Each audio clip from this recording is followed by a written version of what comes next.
All right, for my presentation, I want to talk about subnetting and maybe a little bit about anding if I have time. But anyway, I'm going to assume that everybody has an understanding of bit values and binary code and how we get our subnet addresses and values and all that. A typical Class C address would be 255.255.255.0.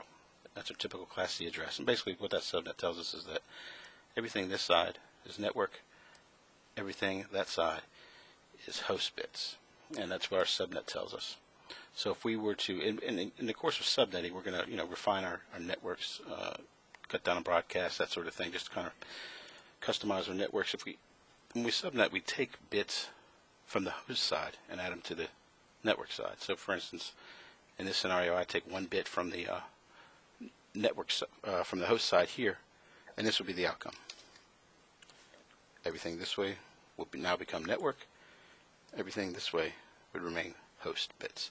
And the outcome of that is 255.255.255.128 being our subnet mask. We're taking 25 bits, hence our CIDR notation, /25, and that's what that means, and that's the decimal representation of that CIDR notation.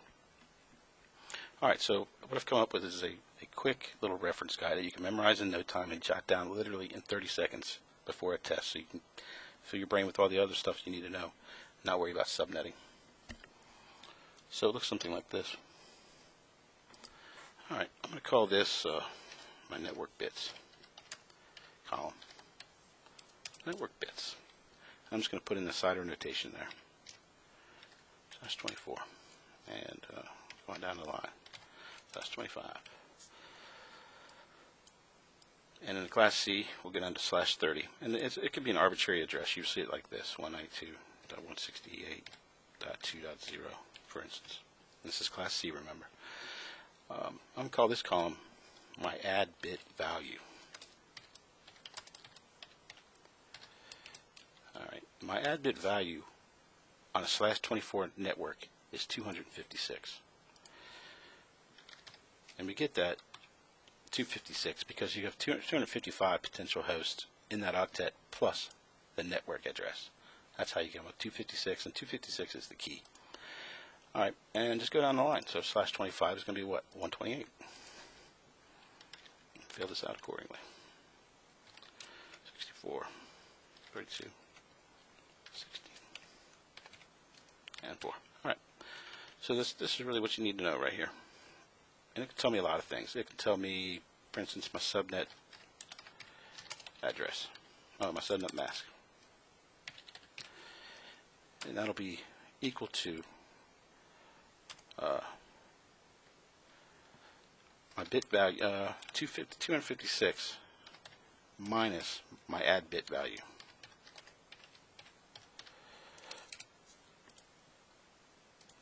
All right, 256 minus my add bit value. So I'm going to put that here. 256 minus my add bit value gives me 0.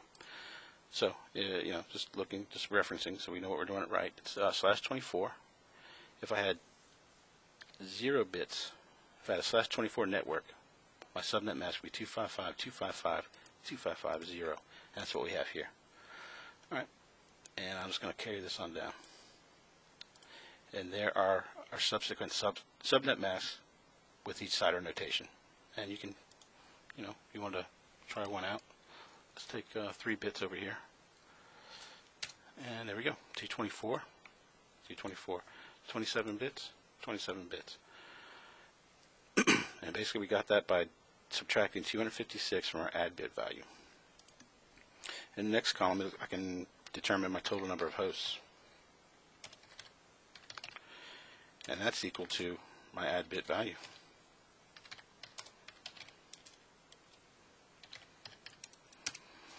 Alright, I should have done that beforehand, but anyway. So, I'm just going to go ahead and hit that equal to my add bit value. And take that all the way down. And there you go. That's the total number of hosts I'm going to have in each network. Okay. Now, I want to find out my total number of usable hosts. And I know that that's going to be equal to my add bit value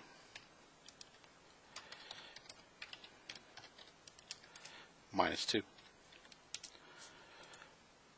And we just subtract from, we know our total number of hosts is going to be 256.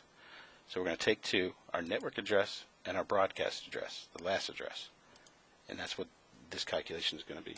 So equal, add bit value, whoops, equal, add bit value, minus 2. And I'll carry that all the way down. Alright, that's the total number of usable hosts I'll have in each network with this CIDR notation. Okay. Alright, and I can also tell me how many networks I will have. So put total networks. And that's going to be equal to 256 divided by our add bit value.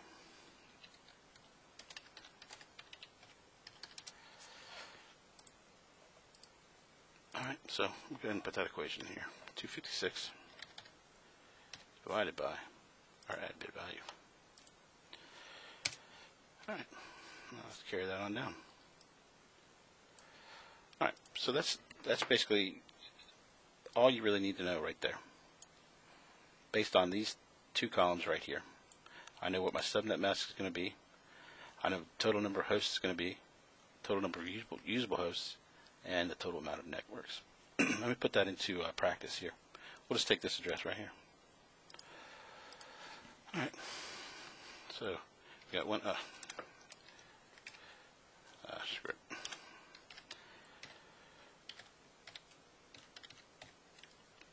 And we're going to make that a /24. Okay. So what I'm going to put here is my first address, my last address, something like that, my broadcast address. I'm going to put, let's see, I'm going to put my next subnet address.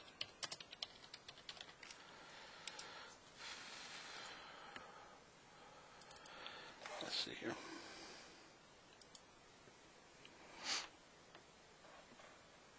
My next subnet, and I'm going to put my subnet mask.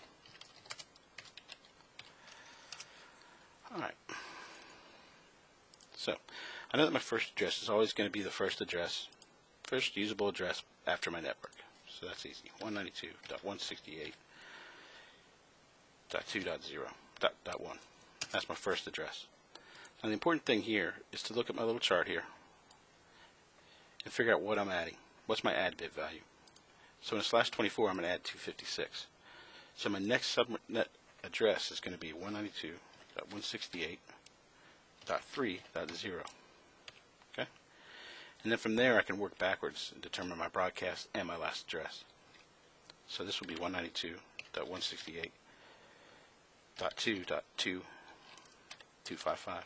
And that's basically one less than my next subnet address. And this one will be one less than my broadcast address. 2.254. So, a couple of key facts. This one's always going to be even. This one's always going to be odd. And there's a couple other little factoids you can look at here. This one is always going to be 2 less than my add address. So this is always going to be 2 less than this value here. This is always going to be 1 less than this value here. Alright, and I can figure out my subnet mask from there. 255.255.0. And I know that from here. I'm using that full range of addresses. Alright, so from there, I transpose my next subnet address to here.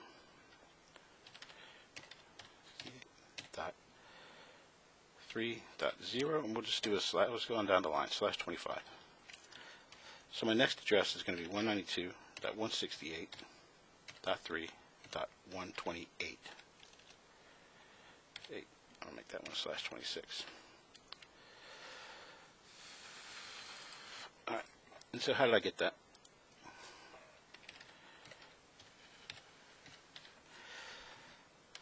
So I know it's a /25. So my add bit value is going to be 128. So I'm going to add 128 in the 4th octet, Class C address now, to determine what my next subnet is going to be. So I just simply add 128 right here. Boom. There's my address. So I know that this address is going to be 192.168.3.127, 192.168.3.126, and this one will always be 122.168.3. More than the network address. There you go. And here's my subnet. Now we've moved in, we've taken a bit, we took this bit right here. Okay. We took that bit right there from this last octet, and so that's going to vary our last octet address right here to a 128. That's the value right there by taking that one bit. Okay. Now, in using this, I think my next subnet address and my subnet mask are always going to have the same last digits, decimal digits, but that's just in this scenario. It won't work out like that all the time. So I know that my first network address in this one is going to be 192.168.3.129. My next subnet address is going to be, whoop, I don't want to type it out, 192.168.3. And what are we adding to a /23, /26? 64. So I'm going to add 64 to 129, or to 128. Okay. And that's going to give me 192. And you can reference that right here in your little cheat sheet. Okay.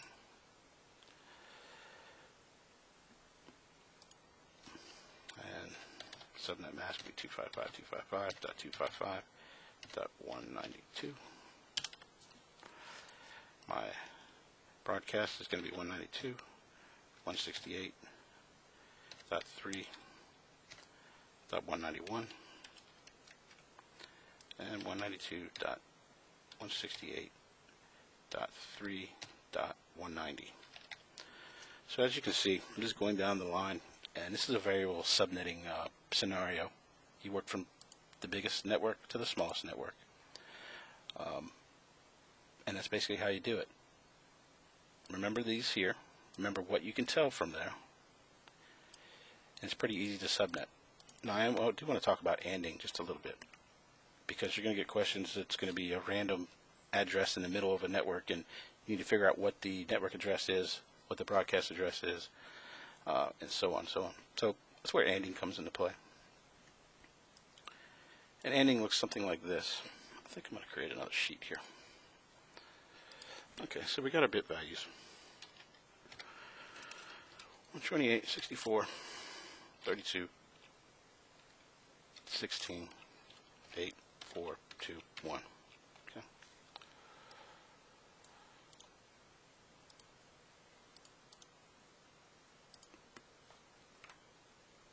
Okay, so we're just going to assume 255.255 is already the subnet.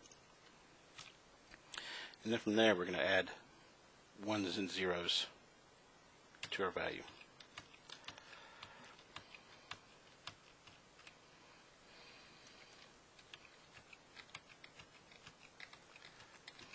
Okay. And this is going to be our IP address.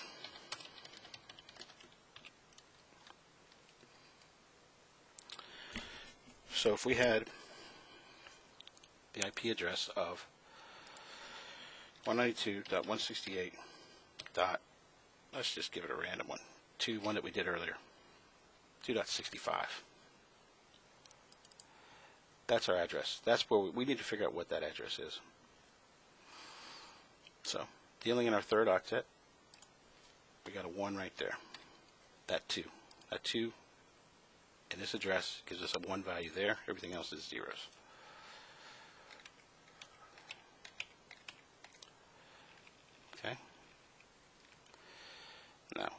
For our last one, we're going to come up with 65. 0, put a 1 right there for 64.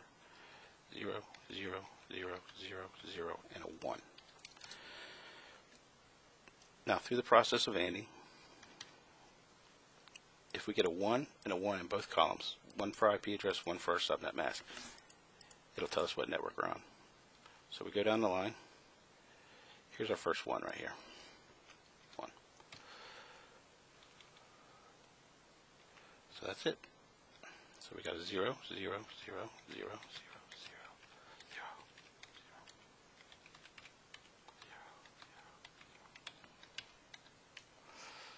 And this is the result of our ANDing. And what that gives us is an address of, we know because our first 2 addresses were already there, our first 2 subnet mask address octets were there. It's going to be a 192.168 dot. Then we go here. We got a 2 column there. 2 dot 0. There is your network address, 192.168.2.0.